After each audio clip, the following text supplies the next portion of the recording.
There is a serious array of attackers in Ireland. We're trying to narrow down who is the best corner forward in football, separate to who would be the best inside forward, because there's full forwards who you'd consider like very much the lad who mans the centre of the square, like Conor McShane, for example.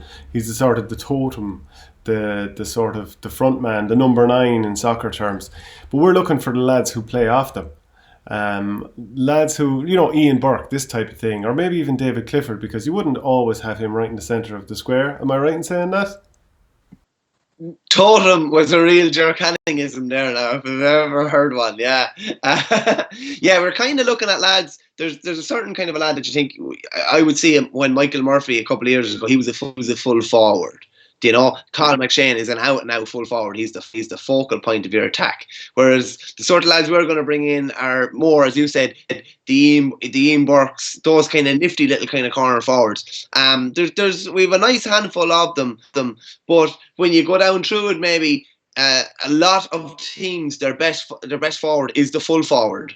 There's a couple of exceptions maybe here, or lads that are in the mix. But I suppose the obvious starting point is David Clifford. Realistically, he's had 13 on his back the last 2 years. He could end up a full forward, but he's predominantly played corner forward last 2 years. Obviously, when Donaghy was there, he was definitely corner forward. But Paul Gainey is more of the full forward on that team. What do you say? 2 years inter-county football.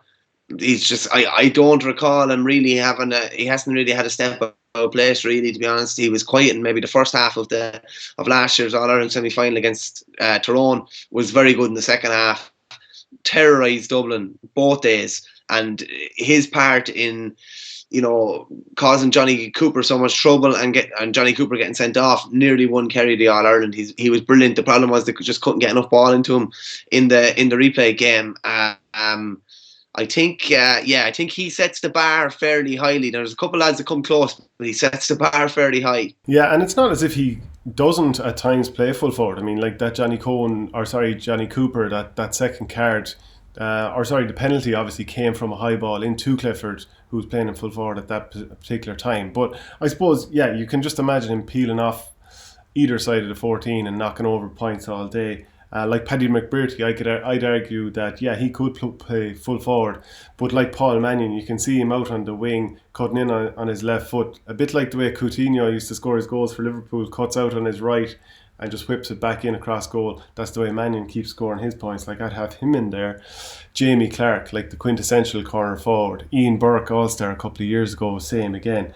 Just a few more. Like Conor McManus, I'd nearly think of him as a full forward, and at times you see him wear 14, more often 15.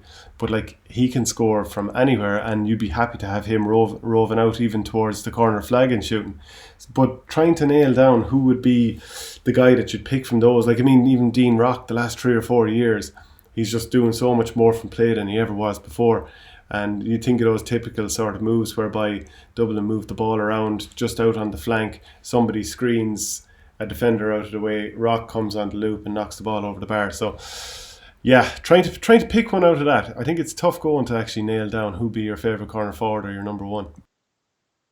Yeah, I think if you look at someone like Paul Mannion, like Paul Mannion has taken his game to a different stratosphere in the last couple of years. He's kind of maybe even reinvented what it is to be a corner forward. He's one of your focal points up there, obviously, when the ball is in attack. They're trying to get him on the ball to create scores. The typical Paul Mannion for me is shooting into the Davin end and getting the ball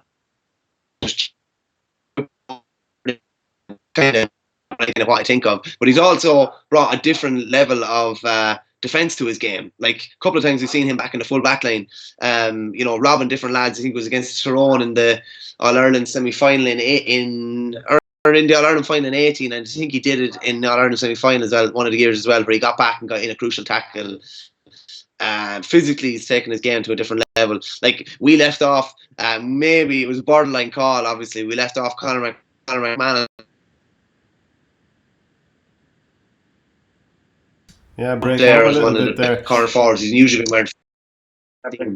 Yeah, you broke up just there for a little bit when you were regaling us with tales of Conor McManus' greatness. But yeah, not everyone agreed with our best 15 to not win an All-Ireland final over the last 25 years. Conor McManus left out in place of Declan Brown. Yeah, not everyone was happy with that. But yeah, like, put it this way. If you were to have any of these names, and I go through the names again, even James O'Donoghue was Footballer of the Year in 2014. James O'Donoghue, Ian Burke, Conor McManus, Paul Mannion, David Clifford, Dean Rock, Paddy McBrearty, Jamie Clark. If you had one chance to nail over a score, last minute of a game, everything on the line, which of those lads would you pick? Clifford all day, every day. If you're talking about a clutch situation, he just doesn't really miss, like, a lot of the time, to be honest with you. His conversion rate is unbelievably high. It'd be David Clifford for me. And being honest, I find it hard to argue with that. At the same time, I think Dean Rock would definitely knock over a score from pretty much. Yeah, I can't imagine him missing these days. Like, when does he miss? So, but it's the variety of what Clifford can do. He can go out the field and solo through. Like, I mean, look at the league game against Dublin in the League of 2020, and he's soloing from deep past Davy Byrne, buries it in the corner. Even though it's funny with Clifford, it looks like the ball is about to go out of his control so often as he's soloing along or bounce to the ball, and then all of a sudden he's like Spider-Man. He just kind of pulls it back into him and finds a way to blast it into the net. Conor McManus, geez, yeah, and I always refer to it, going out to see the international rules team play in Australia in 2014 and just standing there watching him hit frees from, and this was with the size 4 ball, knocking frees over from all angles, but not just knocking it barely over, like hitting it up above the height of the stadium and over the bar. I just wouldn't fancy him. It's funny you say that about McManus. I don't know how I happened upon it on Instagram, a clip of Conor McManus putting over it was a free in the international rules. I think it was 2017, from the 45-yard line right at the sideline, and the Aussies are like, he's not going to take this on, is he? And he takes it on and has another 10 or 15 yards. And that kind of reminds me then of, do you remember the point against Tyrone from underneath the terrace? Oh my God. He had no right to take it on. He had absolutely no right to take it on. And the thing about McManus as well is he's been unbelievably good for, over a decade, and he's always been the one getting particularly special attention, because most teams that are playing Monaghan would think, if we stop him, we'll win the game. So while Clifford has foils, Clifford has O'Donoghue, or Clifford had Donaghy, or Clifford has Gainey and Stephen O'Brien and Shawnee O'Shea, Conor McManus hasn't had as many foils as maybe these lads. Mannion has Conor Callaghan, Dean Rock. That's just in the full forward line. Whereas McManus, a lot of the time, has been kind of maybe a one-man band in there. And that's what makes his performances even better. Ian Burke, actually, just a lovely, tricky corner forward, gave Dublin an awful lot of trouble. And I think particularly Owen Merchant in that corner, or in that semi-final a couple of years ago. James O'Donoghue, if he ever got back to that top form, and he would have Paul Gainey and probably David Clifford taking defender number 1 or 2, and he should have opportunity if he got fully fit. Like, he's a very hard man to keep into. Similarly with Paddy McBrearty, imagine if Murphy, like the start of the 2012 All-Ireland, was left in there to catch some of these high balls and take so much of the opposition's sort of planning, and they have to really worry about him. That if McBrearty could, with Jamie Brennan as well, you could see him doing untold damage. So right, we have to pick it. You're gone David Clifford, yeah?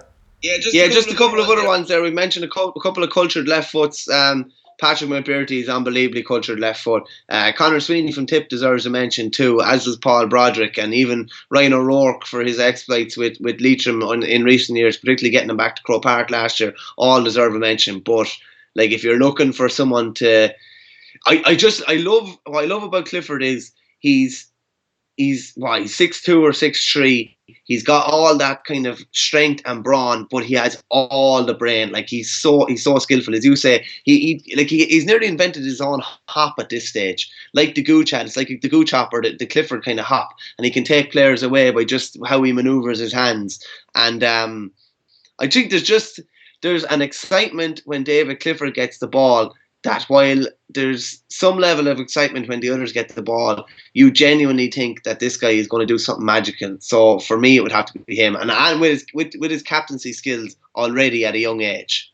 And interestingly, since he got the captaincy, and there's that curse of wearing the number 13 with the Kerry team, you see him out wearing number 14, so maybe he'll be moved to full forward on this team just yet. Another thing is, I'd love to see Jamie Clark playing for a team like Kerry, and being, the way he's obviously gone year in, year out with going abroad.